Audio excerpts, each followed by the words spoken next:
moistly. Keep 2 meters apart, speaking moistly. Hello, everyone, and welcome to Speaking Moistly. With me, as usual, is Greg. Greg, how you doing, man? Doing fantastic, Mark. How are you? Happy Tuesday. Happy Tuesday, indeed. No tacos today. Clouds, though. Clouds. Have you seen this? Stunning video of Mars clouds shows its uncanny weather. Doesn't Mars have a very limited atmosphere? I don't know much about Mars, but what kind of bothers me about news like this, it's like I don't really care.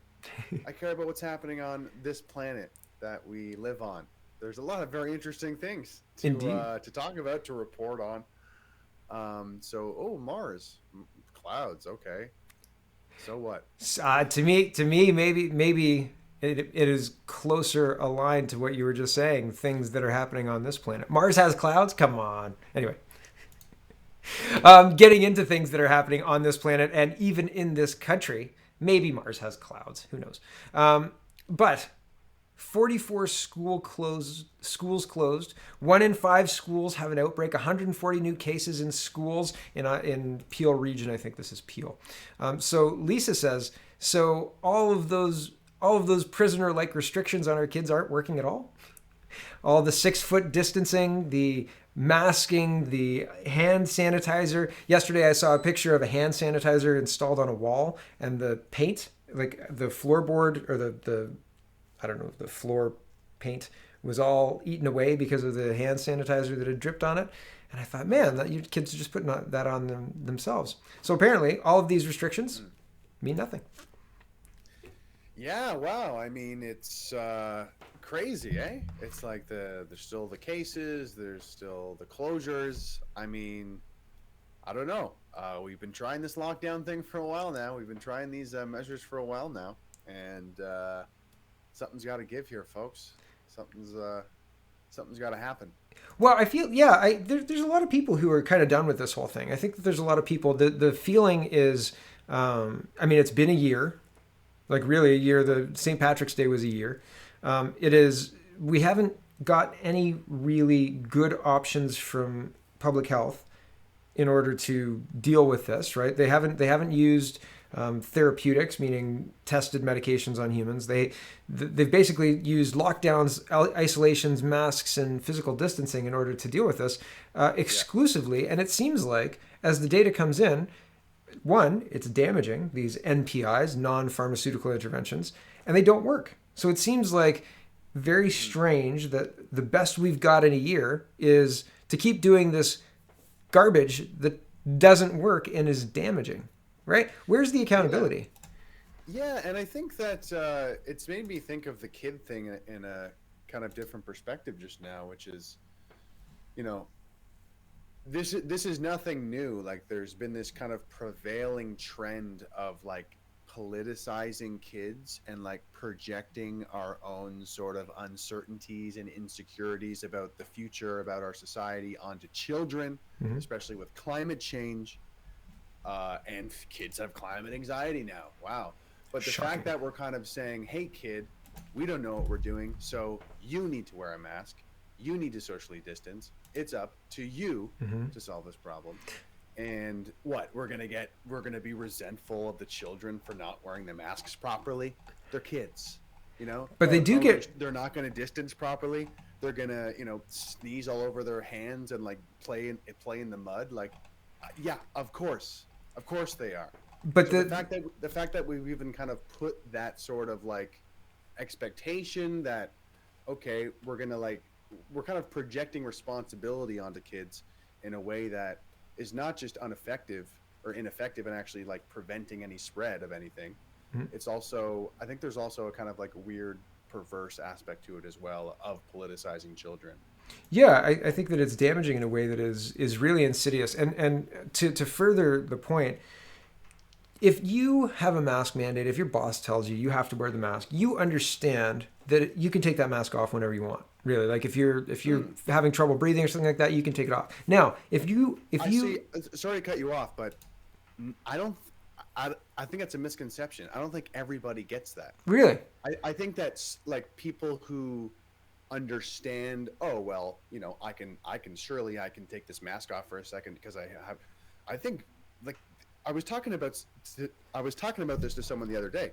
There's no clarification by public officials, by politicians, by anyone on TV saying, you know, like, there's people who wear their mask in their shower practically because they don't know. They're not told that you can take it off. Like, the only thing is wear a mask, stay inside. Like, that's all that people are told, and they don't clarify anything. You would think that most people assume that, and I would hope that most people assume that. Mm-hmm. But I think it's a mistake to assume that people just know, oh, well, I don't have to. Like, I'm sure there's people who are just kind of like suffocating themselves, but they are so afraid that the COVID is out there. Yeah. Even when they're outside. You maybe at the beginning of this lockdown, I remember seeing an old man outside, like, gasping for air through his mask. That's terrible. And I felt so bad. I felt so horrible for this guy. I saw somebody smoking. Like they were. Yeah. And it was a beautiful sunny day too, and it's just like, God. But sorry to cut you off. No, that's okay. But there are people. So let's pretend that you're alone in your office, and you have your own office, and you can close off, so you can take off your mask and do your work, right? And most people who have an office would probably. And I agree, there are some outliers. Yeah, there's some outliers who would be like, oh no, I'm so concerned. But a lot of people would be able to take off the mask. But when you say to a kid, you have to listen to your teacher and you have to wear your mask for your safety at your school, you are removing their ability to do that. Like, you have the ability, and if nobody's watching you, you can do things, and people do things, behave in ways like, if the rule at the workplace is the mask stays on. If nobody's watching you, maybe the mask doesn't stay on all the time, right? But if you're a kid, you don't get that same grace period. You don't get that same decision-making process. So the mask mandate is de facto removing from children their ability to be autonomous about their body. They have to listen to the adults around them about the only oxygen hole on their face. And I think that is unbelievable. And now we find out. Now we're told with data, it doesn't work anyway. Doesn't do a damn thing. Well, and to be fair, like, I've seen when I drive by schools, I don't drive by schools regularly or anything, that came out wrong. But, I've seen, like, kids congregating here and there, and there's definitely a culture of, like, I'm not wearing my mask right now. It's I got to, like, kind of cool, like, my nose is sticking out, or, like, I'm kind of, like, it's all the way up beneath my chin because, like, I'm, like, I don't care about the rules. I'm glad to hear that. I'm very glad to hear that. But it's concerning. Natural. I mean, it is. Oh, I agree with you. I agree with you. But it's concerning to me I worked in a school, and there's an us versus them mentality to the teachers sometimes. There can be, and if they're bad teachers, they don't keep that in check. And when kids are breaking the rules, right? They don't have to be laws. They can just be rules in school. Teachers love that because they get to crack down on it. And not all teachers. There are some teachers out there who are great teachers, who have enough experience to realize what's going on. But there are a lot of teachers who would look at that situation and say, it is my responsibility to keep these children safe and make sure they keep the mask on their noses. It's scary. It's scary. And so these mandates trickle down into a situation of charter rights because of body autonomy, right? In my opinion. Yeah, absolutely. And it's with all this going on with these mask rules, we've really kind of emboldened and empowered some of the worst personality traits in people. Mm-hmm. Helicopter parents and control freaks. Yes. They have, like, free reign to just be like, just kind of exaggerate that part of themselves. Mm-hmm. Bless their souls. But it's, yeah. Well, and to standing ovation, like, oh, you're keeping them safe. Oh, yeah. But the evidence doesn't show that.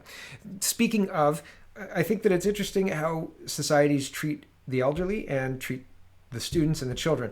And we can see how our society is treating the children, despite knowing that they're treating the children this way, despite realizing, maybe not realizing, but being told in a blunt way by me that your policies are leading directly to this. They say, no, they're not. But our elderly are being imprisoned, says Global News. They're imprisoned.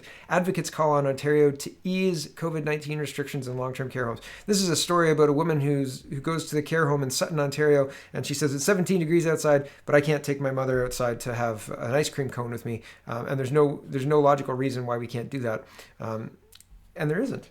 There really, really isn't. And yet we're here locking locking our seniors down, some of them locked in solitary confinement. Kids who are not sick being told to self-isolate in a room, don't go outside because you might get other people sick. This is not appropriate. And yet here we are. And like, this is a scary, scary place to be, because it doesn't seem like it's getting better. And we'll talk about Aaron O'Toole, we will. But no politician seems to be offering a pathway back to sane governance and the traditional democracy that our country was built on. What do you think? Yeah, I mean, throughout this pandemic, it's been a total corruption of leadership and intelligence, because it's been a year, and the amount of specific rules that have been made, like, there hasn't really been any specific rules. The only specific rules that have come out have been for travel, really. Mm-hmm. Everything else has just been one stroke for everything. It's the same rules across the board. And why? Why couldn't it be more granular from, institution to institution, with different rules here, different rules there? And I suppose they've done that with small businesses to an extent, but it's just like, it seems really unthoughtful, because I think locking down old folks' homes at the very, very beginning probably would have been a good call. Like, kind of like structuring something where, apparently this happened in Paris. There was old folks' home, and they were really concerned about the virus. So the people who worked there as employees at the old folks' home, they actually committed to moving into the old folks' home and sealing it off from the rest of the world, from within reason. And essentially, everyone stayed alive and stayed healthy by doing that. Well, I think, just to interject, I think they probably would have stayed alive and stayed healthy too. And maybe not. Like, when COVID first hit, there was certainly an increase in deaths and there was a big spike.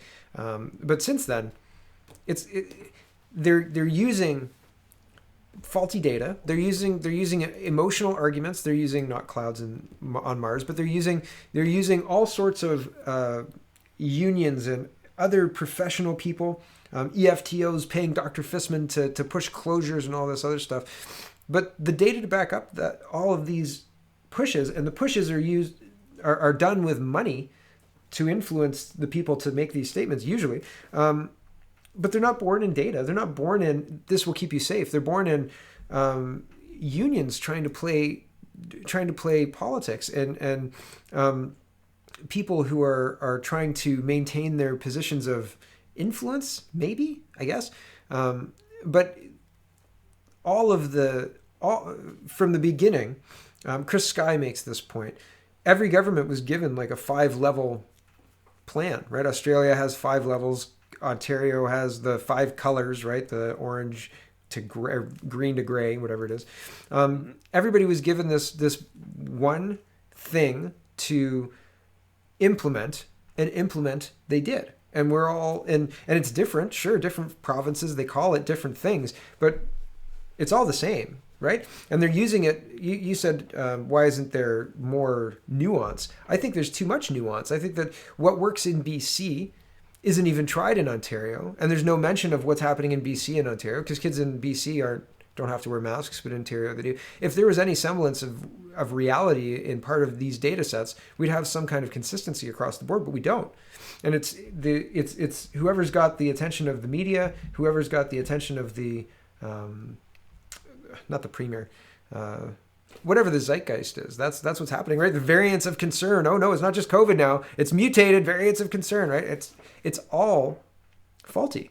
I haven't seen any data that has shown me that this is, and there was an article posted in the Toronto Sun citing a associate professor at the university, and he said, if you look at the data, this is no worse than a regular flu for children. So we've shut down our economy, we've bankrupted ourselves, we've increased our provincial debt, we've increased our federal debt to trillions, our deficits in the 100 billions, and for what? It's all faulty, it's all false. Well, I think you're right, and I think that the very insidious term, trust the experts, basically means trust the authority that seems to always be changing or switching the rules around, trust the authority, because it's like, is it actually the experts that we're trusting here? Because experts would have a much more objective kind of answer of what's the best approach to this. Well, they silence. Like, yeah. What was that? So they silence the experts, right? As soon as the experts start to make sense and say, well, we wouldn't do this. The Colonel Redmond, I think that's his name, the guy on the emergency planning team, that we never used any of the emergency plans, and he said, you never send well people home, healthy people home. Why are we testing healthy people for illness? This doesn't make sense, right? We've been testing asymptomatic people and getting less than 1% positive rate, which is within the margin of error. It's 0. Yeah. It's crazy. Yeah. It's crazy. But that's misinformation. Says who, right? It says who? Those crazy people. Okay, Aaron O'Toole and the fact that he couldn't argue his way out of a brown paper bag, it seems.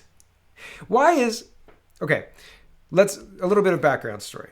Apparently, the mayor of Ottawa had homophobic graffiti, was written outside the mayor of Ottawa's house.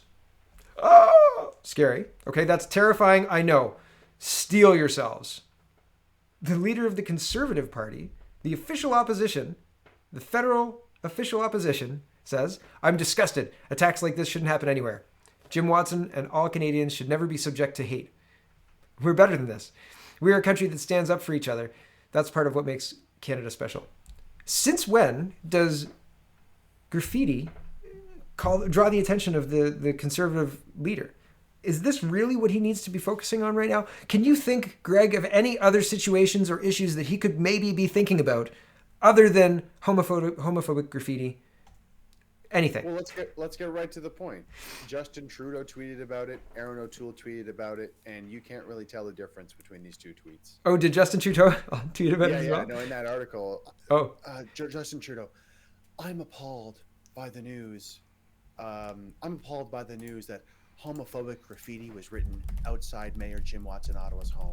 There is no place for this ignorant and inexcusable hate in this city or anywhere in our country. Jim, know that Canadians across the country are standing with you. Yeah, okay. How about, Justin, when you talk to the president of Senegal who imprisons gay people? You were simping, you were sucking up to the president of Senegal to try and get a United Nations Security Council seat. So this stuff just disgusts me. Yeah. See this. Oh, I'm going to pretend to care about this for points. It's obviously ridiculous. And the fact that Aaron O'Toole is hopping on the bandwagon, it's like, yeah, I mean, we talked about this before we turned on the camera. It's like, you know, the Conservative Party is either like so out of touch and just so horribly incompetent, or they are literally controlled opposition to make sure that Trudeau wins. Yeah, well, at least the leader. I don't know. I would agree with a lot of that. Like, and the leader of the party sets the tone of the party, and Aaron O'Toole is setting. He's fallen. Like I pulled up the Trudeau tweet. So yeah, it's difficult to tell the two tweets apart. I'm disgusted. I'm appalled. Homophobic. It's all the same points. It's literally the exact same. Yeah. It's the same tweet. It's the same tweet. Corporate wants you to find the difference between these two tweets. The same picture. Yeah, exactly. No, it's a very, very concerning thing. And when you have a situation where all of the opposition are paper tigers at best, they're not going to do anything. There's no clause behind that, right? They've been declawed. What are you going to do? How can you even fight for representation when the people who are supposed to represent you are riding Trudeau's coattails? That seems like a good tweet. Use that. Yeah, and it really bothers me because this whole it's the whole like words are violence and the words are. It's like, you know what? No, violence is violence. Mm-hmm. Like actual oppression is bad. Like the actual when people are physically harmed, that's bad. And like this, I'm sorry, if you can go to the picture of the mayor and he's like, oh, like he just has like this expression on his face, like I got called up, and it's just like, if I was the bully making fun of this person, I would feel so empowered by this. Yes. I would feel like, yeah, look at this loser, man. Like, I made CTV. Like, it's funny how by trying to stand against bullying, you embolden bullies and you reward them positively for being bullies. This has been going on for like decades now, but it's here's more of it. Well, and I think it's funny that they just seem to not have any idea what to do about it. Like, oh no, what could we do? Nobody deserves to have hate. or be I have hated. an idea. We It's can like, pander to gay voters. Like, yeah, well, and I there mean, you go. like, and is the mayor of Ottawa gay? I don't even know, and like, I don't He care. I don't. actually is. Is he gay? Reading further down the article, yeah. I've known I was gay since I was a teenager, said Well, that's Watson in the interesting. 2019 interview. I think that like that's And it's like, secondary. just to be clear, I'm not going to say the F word sounds like maggot, but you don't have to be gay to be one. Okay. Well, and to be called names about it In too, my and like opinion. it's neither it's to me, in my opinion, it's neither here nor there if he's gay or not. I don't care if I didn't care about Right. Kathleen Wynne being gay or not. Like it doesn't bother me. I don't care one way or the other. It's your life to live the way you want to live it. That's fine. If you can govern, then I hope you do a good job. But and being gay or straight, whatever, doesn't really come into it, in my opinion. I don't think that necessarily influences how you govern. Regardless of all of that, having a reaction where the prime minister is like, yeah, that homophobic slur, that graffiti was terrible. That's crazy. Like, this is a crazy, crazy response for this. Like, anybody could have written that. And it doesn't matter if he's gay. You could still, like, people have called me names like that. And it's like, well, I'm not, but okay. Like, if you can call me that name, I guess, if you want to. I'm not going to cry about it. And I'm not going to be like, Prime Minister, could you please tweet about it? It's really sad. It's crazy that there's so much attention given to this. Whereas if you just washed it off the street, didn't mention it. Like, how is this a national incident? This is crazy. Both the leader of the Conservatives and the Liberals. Oh my goodness, we can't have homophobic slurs. Not to this mayor. Really? And as you were saying before the cameras came on, it's like, what about our national debt right now? What about cancer patients missing their surgeries? What about the entire country being shut down? And it's like, oh, I got called a name. Oh my god. Yeah. And it reminds me actually of AOC, which is AOC, Alexandria Cortez in the States. Yep. She is only in the news cycle when somebody calls her out for something, and or she calls somebody only out. in the news cycle when she's a victim. Oh my god, I was called this and that, and it was so horrible. Like, that's the only time we see her in the news cycle making a lot of noise. And it's like, you're trying to empower women, but you're literally only relevant when you're like a damsel in distress. But I would say that that's the media's, not to undermine your point, I agree with you to a degree, but I think that that's the media's highlighting. And I think Cortez plays into it. Asiago Cortez. But what is CTV here doing? They're highlighting this. No, I know the victimhood mentality. I agree with you. But I think that Cortez plays into it, and she does a good job of playing into it. So she gives the media those opportunities, right, to highlight her victimhood. But the media is the one trying to highlight the victimhood and saying to women, "This is how you become empowered." But that's not true. It's a lie, and an easily disproven lie, I think. Yeah, I think just to round out this topic, I think there's also something else that goes on here. Why they try to nip this in the butt. This offensive language is political correctness has, it's polite fascism, as it's been called. Yes. Oh yeah, that's great. And I think that the F word rhymes with maggot. This is a very powerful word. It kind of conjures the image of a weak man, of a weak something or other. And it's like, it is a very powerful word. And the fact that words that are offensive are trying to be banned, it's like, it's really trying to take the power away from the people, I think, because it's like, I think that word is effective. It's an effective word that really paints a picture, and it really kind of gets people thinking without even have to think about it. So, trying to kind of suppress that sort of aggression in people of no, you should never say these offensive words ever again. Okay, we're going to be in the polite, fascist world of political correctness where you can't call out weak leaders effectively with this really aggressive, fiery word that kind of evokes a lot of feelings in people. Mm-hmm. The reason that they try to ban these words is because they're really dynamite words. They're really words that kind of make people think about stuff. And hate to say it, sometimes it's true. Yeah. And, yeah. Anyway. Well, I mean, it goes back to freedom of speech and freedom of expression. They're trying to ban truthful statements. So, I mean, you can say true things, and you can say things that they're gonna try and get you with hate speech. And I wanna make sure that The focus here is on the neutering of people being able to use language to effectively communicate their displeasure. That's the main concern. People writing graffiti. I mean, I just don't care. And what I care about is the fact that the prime minister and the leader of the official opposition are more worried about that than seemingly anything else. And it's wild. It's wild to go down that, to go down.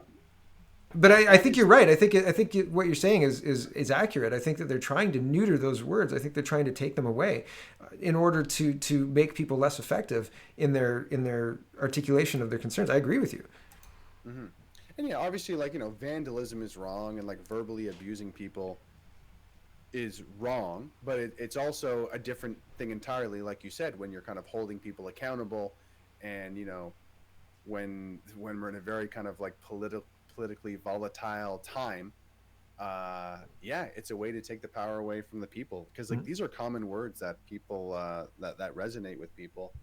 And one of the most effective things I think that the establishment does and the left wing does is they do this very aggressive, polite, passive aggressive unpersoning of people and dehumanizing of people. Like, they really dehumanize Albertans, conservatives. They don't use the F word rhymes with maggot. They don't use like, any nasty words. Yep. But what they do in a way is much, much more sinister. Yep. Because they get away with a smiling smile while stabbing an entire province of our country in the back and completely like, dismissing them. Like, yeah, that, in a way that is like much, much, much worse, much more sinister, and should be condemned.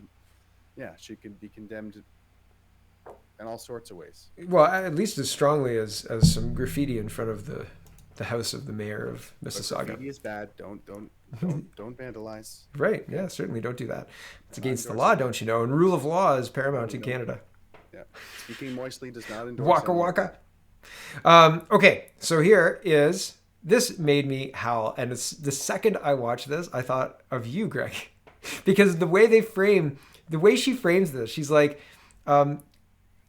man, I can't wait to go to a party, but don't you just want to go to a party that's segregated?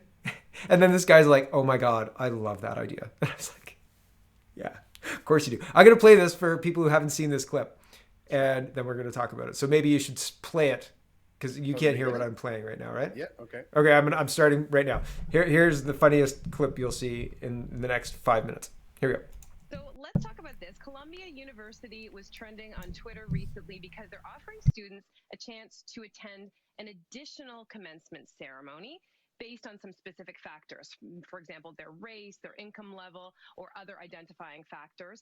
For instance, there could be one held for an LGBTQ plus community, or for students from lower income backgrounds. So what do we think of this idea? I love this idea. I am really, I'm so impressed that Columbia has thought of this. I love this idea. I'm so impressed that Columbia's come up with this. I love this idea. What if, Greg, just give me a second. What if just the Asians, to borrow from our current critical race theory, forcing it down our throats, just the Asians. What if just the Asians wanted to have a day? Or just the people who got 90% in the course and up? Would they be allowed to do it? Or is it just LGBTQ or low-income people that are allowed to celebrate by themselves, segregated from other people? What do you think? Do these people hear themselves? It's like, let's translate it. Blacks only, whites only, no straights allowed. Like there were signs like these, like 7 decades ago or something? Yeah. And they were widely condemned as being horribly, horribly discriminatory and not part of a society that we wanted to live in. But now, oh my God, it's such a great idea. And, to be fair, someone said to me a while ago how, well, social justice is going to be a messy process. But the thing is now, like, we've kind of seen the pendulum swing too far one way. And what I think is, to be fair, like, a lot of people of marginalized communities, I don't know if it's a lot of people, but especially the people who are in the media and like make a point of being an activist about it, a lot of them have been bullied. They've been bullied in the past in some way or another. Mm-hmm. And their answer to the bullying is not to kind of like grow character and kind of see the greater like picture of things and have gratitude for whatever. No, it's kind of like a revenge plot, and like, let's make tribalism a thing again. Like, that's like their solution. Yeah, you know what? Let's impose tribalism across the board in our society. That's gonna help me get over me getting bullied in grade 5. Maybe, I mean, maybe they should watch Revenge of the Nerds. Reassess their goals. Okay, I have not seen that. Oh my goodness, Revenge of the Nerds. Oh, it's terrible. It's awful. Don't watch it. But it is really funny how you're right. I mean, first, who wasn't bullied when they were a kid? Like, you're a kid. You're an idiot. You do stupid things, and then kids say, "Ha, that was stupid," and you're like, "Oh, they pointed out the stupid thing that I did," and you get right. I bet people, if they like, they must have experienced bullying in one form or another. Because if it's not like in a school, it was within a friend group or within like a sports team, or like, there's so many different bullying. What's funny about bullying is I really think it's a natural human thing. Yeah. You know, like it's, you have to, like, our culture is such that, well, we farm out our sanity. So if you're doing something wrong, like if you say something, like if you're sitting around a table with a bunch of your friends and you say something completely crazy, like, "Hey man, is the sky orange to you, or some other weird color? Is that tree's leaves purple to you?" Is that they will look at you strange, right? In order to check you back into reality. And if you're not in reality with them, with the green leaves, then they're going to say there's a big problem here. And that's how you kind of check your sanity. And bullying is kind of that on steroids to a degree. We're forced into situations with 30 other kids about the same age, and one supreme overlord, a teacher who's 30 or 40, who seems to know everything but has complete carte blanche to do most things during the day. And in that environment, you're supposed to be nice to everybody all the time? Good, put 30 adults in a room and then one person who's in charge of all of them and try and get productive work out of them. Good luck. Yeah, like, think about different occupations. You know, if you're a stand-up comedian, you are nothing more than a bully, but who is like smooth on your feet. Right. If you're a lawyer, you're definitely bullying people. If you're a lawyer, if you're a salesperson, you can. If you're a bad salesperson. Well, I mean, or one of the most successful. I guess you could be right. I've seen. Look at it. Depends on the industry. ABC baby. Glengarry, always be closing, right? No. Yeah. But it's I mean, it's. Bullying is a thing where it's like, how do you draw the line? How do you draw the line of like where bullying is and where between bullying and like human nature, because like it's natural to play, it's natural to tease, and I think it's natural to point.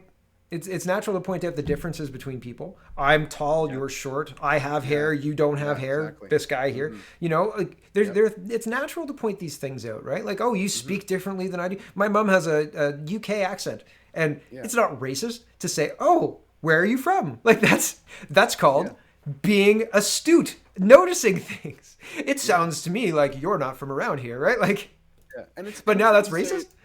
And like, bullying can definitely be ugly, because like, bullying is when it turns from just like simple teasing to like a consistent thing. Mm-hmm. And a lot of the time when bullying is ugly, it's because, I hate to say it, usually the bully is somebody who comes from a broken home, or like they're kind of going through their own stuff. But there's yes and no. I think that there's all sorts of pushes and pulls. So like there's rats, and if you look at rats are very social, like humans are very social. They live with rats, and you have to you're going to see another rat all the time. Like every day you might pass the same rat to get to the food dish, right? And you're going to have to be a nice rat, or the other rat's going to not like you. And so it's a social thing. And so little rats like to wrestle. Little humans like to wrestle, right? Little humans like to have little wrestling problems with so like little social problems that are explosive, right? And so like maybe it's not bullying. Maybe it's just a game that went too far. Maybe it's not bullying. Maybe the adult doesn't understand the game that's going on. And there's games within games and all sorts of different social things that happen. So there's all sorts of stuff. There's all sorts of stuff that goes into bullying. There's a lot of adults who don't know how to problem solve. There's a lot of adults who don't know how to use their words to solve problems. And instead of using their words, they just suck up the problem.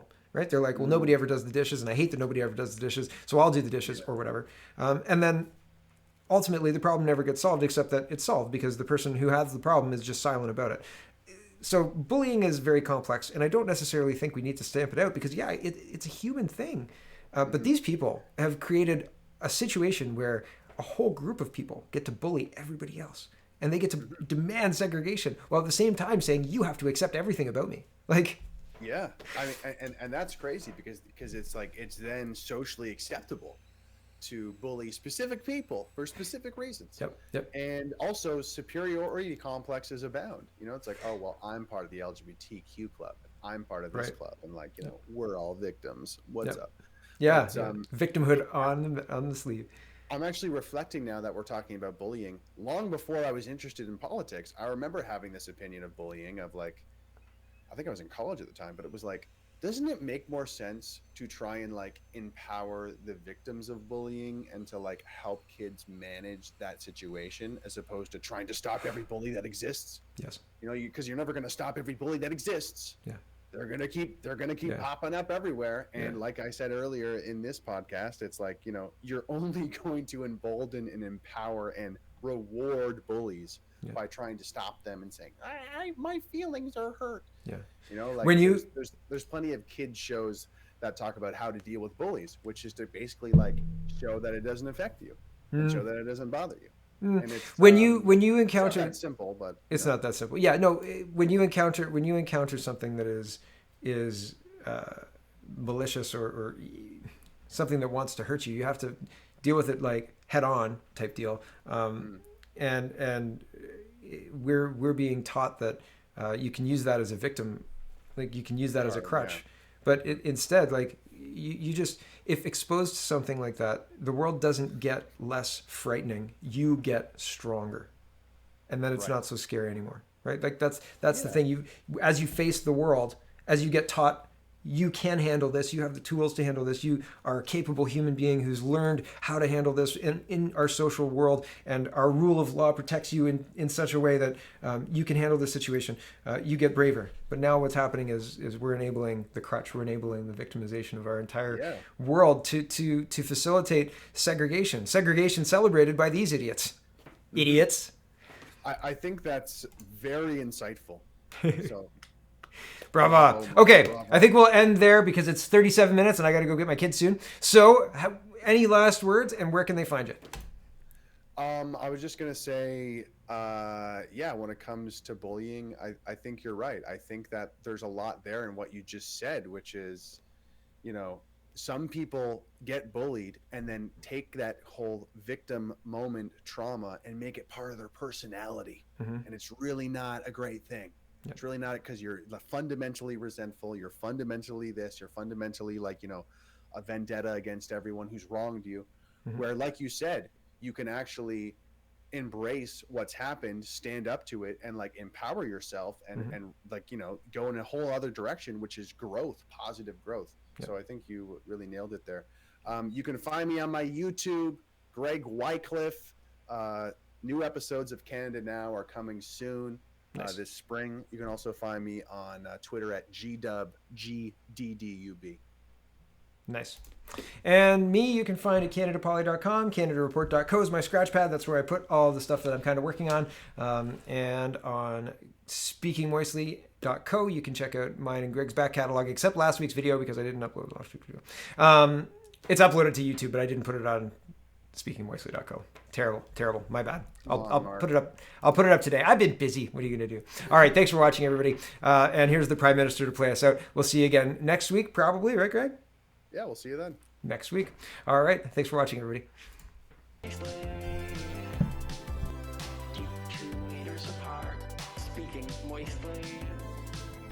Speaking moistly. Keep 2 meters apart, speaking moistly. Oh, what a terrible image.